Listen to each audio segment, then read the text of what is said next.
Relikui adalah peninggalan barang-barang atau jasad dari orang-orang yang sudah dinyatakan kudus atau martir yang wafat demi iman akan Kristus oleh Gereja Katolik sebagai benda suci.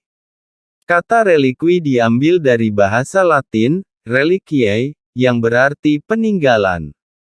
Jadi, relikui adalah benda-benda yang merupakan peninggalan dari orang-orang yang dianggap kudus atau bahkan dari Santa Perawan Maria dan Tuhan Yesus Kristus sendiri. Relikui bisa berupa bagian dari tubuh, pakaian, dan sebagainya. Relikui-relikui dalam Gereja Katolik dapat diklasifikasikan menjadi 3 kelas. Kelas 1. Relikui kelas pertama adalah bagian-bagian tubuh dari orang-orang kudus, misalnya tulang, rambut dan darah. Benda-benda yang berkaitan dengan kehidupan Kristus dan Bunda Maria biasanya juga dimasukkan dalam kelas ini.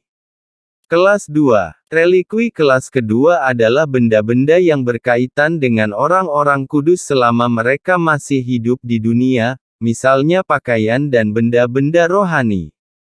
Kelas ketiga. Relikui kelas 3 adalah benda-benda yang disentuhkan atau diberkati dengan relikui kelas pertama atau benda-benda rohani yang disentuhkan di makam orang-orang kudus. Biasanya benda-benda yang disentuhkan adalah salib, rosario, kain skapulir, dan objek religius lainnya. Dokumen gereja dan ahli teologi mengklarifikasi bahwa memang relikui tidak untuk disembah dan juga bukanlah jimat yang punya kekuatan gaib. Relikui baiknya dihormati, karena anggota tubuh atau atribut tersebut adalah milik orang-orang yang sudah ada di surga. Mayoritas relikui, terutama relikui kelas pertama, berada di altar basilika, katedral, maupun kapel atau biara. Selain itu, ada juga relikui yang disimpan di relikuari, wadah penyimpanan khusus yang biasanya dihias dengan emas atau perak, agar terlindungi dari lingkungan sekitar. Relikui yang sudah disahkan gereja akan memiliki dokumen keterangan. Di situ tercantum nama dari orang kudusnya, apa bentuk relikuinya, dan penjelasan bahwa gereja sudah melakukan penyelidikan atas relikui itu. Dalam Kitab Hukum Kanonik Kan, 1190, tidak dibenarkan oleh gereja untuk menjual-belikan relikui tanpa izin tahta apostolik. Konstantinus mendirikan basilika besar di atas makam Santo Petrus dan Paulus.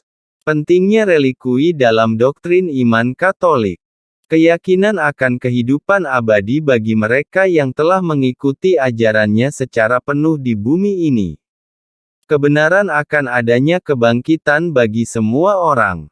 Santo Yohanes Chrysostomus, pembela relikui, selalu mengingatkan bahwa salah satu tujuan penghormatan kepada relikui ialah untuk mendorong orang Kristiani untuk meniru keutamaan-keutamaan orang kudus yang relikuinya dihormati.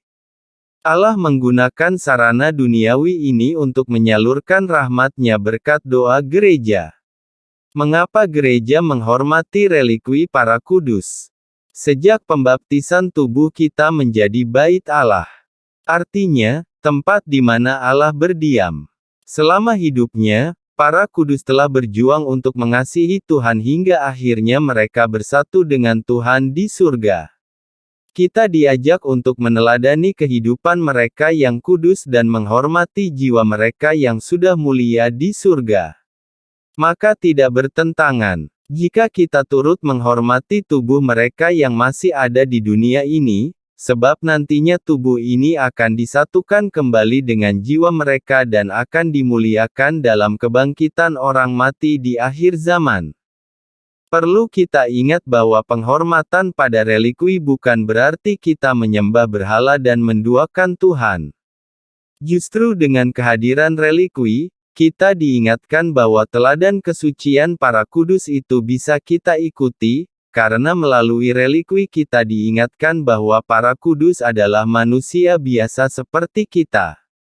Kekudusan mereka bukan merupakan pencapaian manusiawi belaka, melainkan bentuk kerjasama dengan rahmat Allah yang memampukan mereka untuk hidup suci.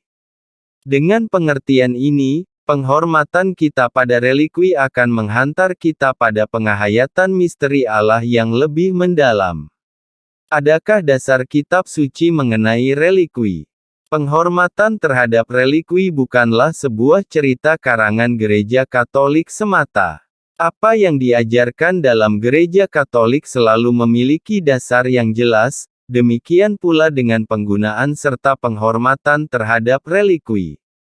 Dalam Alkitab, kita akan menemukan penghormatan terhadap relikwi dalam Perjanjian Lama dan juga dalam Perjanjian Baru. Perjanjian Lama, jasad yang terkena tulang-tulang dari Elisa, dapat hidup kembali. 2 Raja-Raja bab 13 ayat 20-21. Elisa membawa jubah Elia dan memukulkannya di sungai Yordan, sehingga air terbelah, sehingga Elisa dapat menyeberangi sungai Yordan. 2 Raja-Raja bab 2 ayat 9-14. Perjanjian Baru. Sapu tangan yang pernah dipakai oleh Paulus dapat menyembuhkan penyakit-penyakit.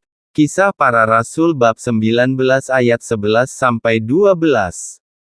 Kisah-kisah Alkitab mengenai relikwi mengingatkan kita bahwa kesembuhan dan mukjizat yang terjadi melalui relikwi para kudus bukan disebabkan oleh kuasa relikwi itu sendiri. Mukjizat yang terjadi adalah sebab kuasa dari Allah semata. Gereja Katolik tidak pernah menyembah relikwi para kudus. Apa yang gereja yakini adalah bahwa Allah dapat bekerja dan mengerjakan mukjizat dengan cara apapun termasuk di dalamnya relikwi para kudus.